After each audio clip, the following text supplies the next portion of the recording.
guys know, there are liberal states which have obviously cities in them that are also very liberal, such as California, which we broke down a story about how they are going to be the main proponent of fighting Trump. So what is the GOP's response, of course, to things like this? Not directly that, but they are going to try because they just want to do what they want, right? So they are now going to try to prevent society at the lower level governments, which they say government needs to be smaller, but they're making the Fed much bigger because they're preventing local governments from doing what they should be able to do. So who's really for smaller government? It ain't you, bitch. Let's put it that way.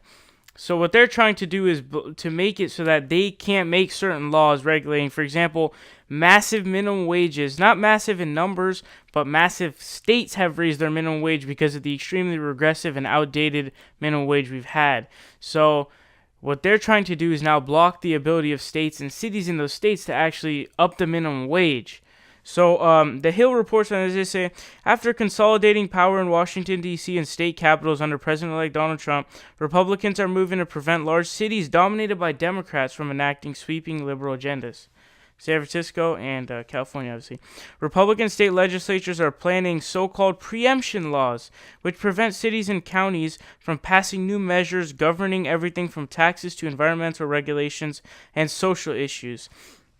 Republican legislatures around the country say liberal cities and counties vastly overstep their bounds by implementing new taxes on sodas and sugary beverages, by raising local minimum wages, or through strict new environmental regulations.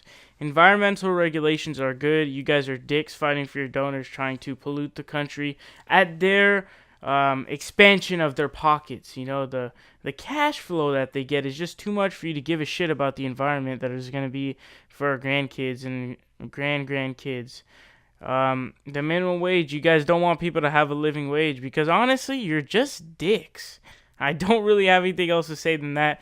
You use the whole that it costs too much as a ploy, and you want to keep it so that the donors, who are massive corporations, can keep wages low so that they can make it as interchangeable as they want, as expensive. They don't give a shit about it, less value. So they can just plop someone from Mexico to make the jobs over there. Fuck it, you don't care. That's what you want. It's honestly disgusting, and I'm proud to be part of California, who is leading the fight against these guys.